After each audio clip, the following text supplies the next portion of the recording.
అది ఏమి అసలు జగన్మోహన్ రెడ్డి గారి మీద ఎంత విషం చిమ్ముతున్నారంటే అంత విషం చిమ్ముతున్నారే అని చెప్పుకోవచ్చు.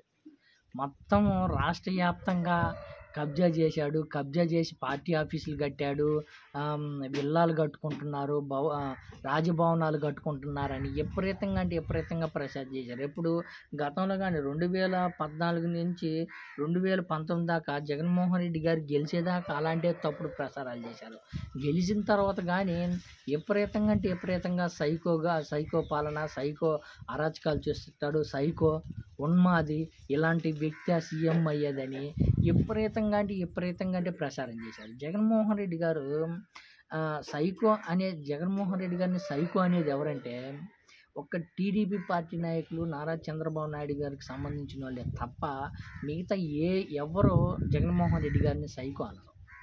ఎందుకంటే ఇప్పుడు మాకు జగన్మోహన్ రెడ్డి గారే కావాలి అనే విధంగా ఇప్పుడు అనుకుంటున్నారు. మేము ఎంత పెద్ద తప్పు చేశామా, నారా చంద్రబాబు నాయుడు గారికి ఓటేసి మేము ఎంత పెద్ద తప్పు చేశామా అనే విధంగా టీడీపీ సర్కారు పరిపాలన అందిస్తుంది. నిజంగా గతంలో జగన్మోహన్ రెడ్డి గారు అమ్మ ఒడి అనే పథకం పెట్టి ఇప్పటివరకు బాబు గారు కానీ గతంలో ఎప్పుడు పెట్టలేటాడు పథకాలు. 40 years ఇండర్స్ అని చెప్పుకున్నాడు కానీ జగన్మోహన్ రెడ్డి గారు పెట్టిన పథకాలు ఇప్పటివరకు ఎవరు పెట్టల. రాష్ట్ర చరిత్రలోనే ఇప్పటివరకు ఎవరు పెట్టల. జగన్మోహన్ రెడ్డి గారు అట్టాడు పథకాలు తీసుకొచ్చి పెట్టాడు. గతంలో బాబు గారు పెట్టారు ఎట్లాంటి పథకాలు. అమ్మ ఒడి పథకం రాష్ట్రంలో విద్యా వ్యవస్థని సంచలన పెను మార్పులు తీసుకొచ్చాడు జగన్మోహన్ రెడ్డి గారు. గతంలో 2014లో బేల్దారి పనులకు పోయే వాళ్ళందరినీ 2019లో ఇక్కడే ఉండి మీరు ఇక్కడే చదివించుకోండి, పిల్లల్ని ఇక్కడే చూపించుకోండి, మేమే అన్ని వసతులు కల్పిస్తామని జగన్మోహన్ రెడ్డి గారు హామీ ఇచ్చి విద్యా వ్యవస్థని పెను మార్పులు మార్చాడు జగన్మోహన్ రెడ్డి గారు. నాడు నేడు కింద అమ్మ ఒడి ఇచ్చిన తర్వాత పిల్లల్ని ఇక్కడే చదివించుకునే విధంగా మధ్యాహ్నం భోజన పథకం, బుక్స్ అంటే యూనిఫాము, స్కూల్స్, షూ అన్నీ ఇచ్చే విధంగా జగన్మోహన్ రెడ్డి గారు పరిపాలించారు. ఇప్పుడు టీడీపీ పార్టీ వచ్చిన తర్వాత మధ్యాహ్నం పథకానికి మొత్తానికి గండి కొట్టే విధంగా తయారైంది.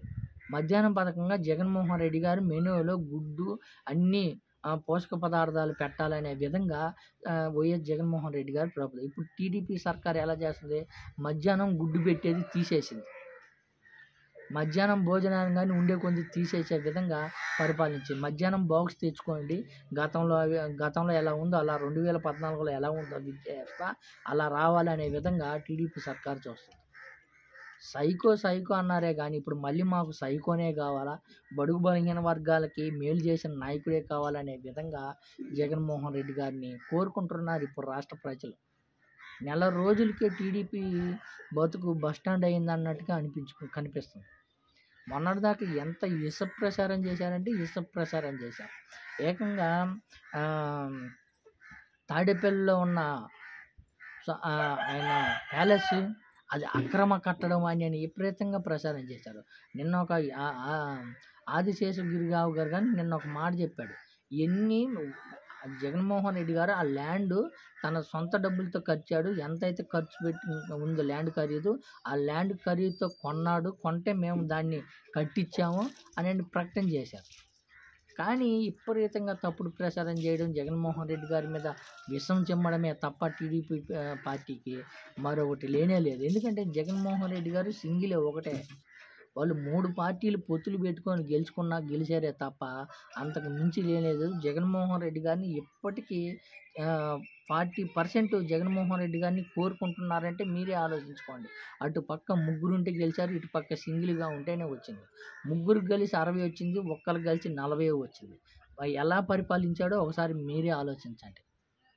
జగన్మోహన్ రెడ్డి గారి మీద విష ప్రచారం చేసి ఏదైతే తప్పుడు హామీలు ఇచ్చి అవి నెరవేర్చడానికి ప్రశ్నిస్తారో ఆ ప్రశ్నించే వాళ్ళ మీద దాడులు చేయాలా, దాడులు చేస్తే ప్రశ్నించాలనే విధంగా టీడీపీ సర్కారు పరిపాలిస్తుందని చెప్పుకోవచ్చు.